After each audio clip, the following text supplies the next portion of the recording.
माघ मास महात्म का 27वां अध्याय। ब्राह्मण ने पूछा, हे प्रेत, तूने सारस से जो वचन सुने हैं वह मुझसे कहो।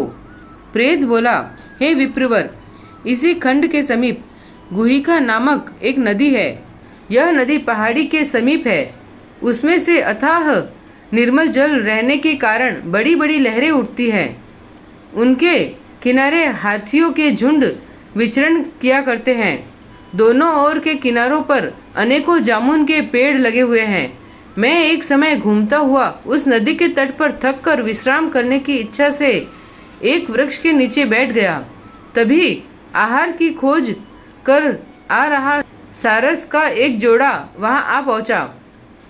वहां पहले ही से अनेकों पक्षी किलोल कर रहे थे। सारस दंपत्ति ने भी आपस में बहुत देर तक किलोल की और जब वे थक कर चूर हो गए तो एक छायादार स्थान पर चोंच को पंखों में दबाकर विश्राम करने लगे। जब वे निद्रामग्न थे तभी एक लाल मुख वाला बंदर क्रोध से लाल लाल आंखें करके सोते हुए सारस के पास आ गया। उस लंबे लंबे काले बालों वाले दुष्ट वानर ने अपनी लंबी चंचल पूंछ को चारों ओर फटकारा। उस वानर को देखते ही आसपास के पक्षी तो भय से चीखते हुए जान बचाकर भाग खड़े हुए।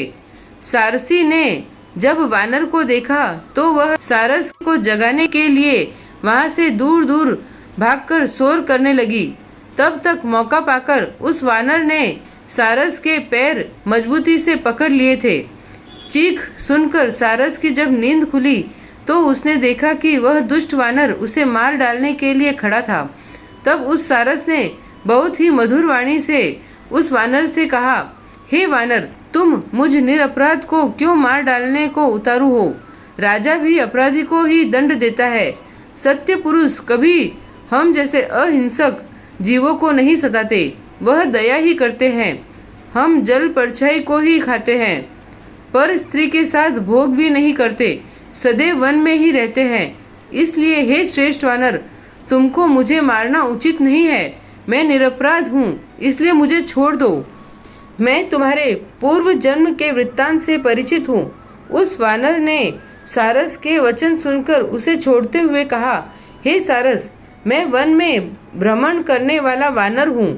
तू ज्ञानहीन पक्षी होकर भी मेरे पूर्व जन्म के वृत्तांत को कैसे जानता है, वह मुझे बता। सारस ने कहा, मैं अपनी जाति की स्मृति के बल पर तुम्हारे पूर्व जन्म के वृत्तांत को जानता हूँ। पूर्व जन्म में तू विंध्याचल पर पर्वतेश्वर था। मैं उस समय तुम्हारा कुलगुरु था। तूने विवेकहीन हो अपनी प्रजा को सताया और बहुत सा धन संचित किया था। प्रजा के श्राप से मरने पर तुझे कुंभीपाक नरक मिला। इसी प्रकार बार बार जन्म मरण में नरक भोगते हुए बहुत समय हो गया। अब तेरे शेष पाप भोगने के लिए ही वानर योनि प्राप्त हुई है। ब्राह्मण के बाग में बिना आज्ञा चुराकर केले खाने से तुझे वानर बनना पड़ा है। अब मुझे मारकर क्यों अपराधी बनता है? मैं पाप कर्म की ओर कभी नहीं गया हूँ, इसी कारण सारस बनकर भी मुझे ज्ञान है। तब वानर ने पूछा, हे सारस, अब यह बता कि ज्ञानवान और उत्तम कुल का ब्राह्मण होने के बाद भी तू इस जन्म में सारस क्यों बना है? 27वां अध्याय समाप्त। श्री राधे कृष्ण।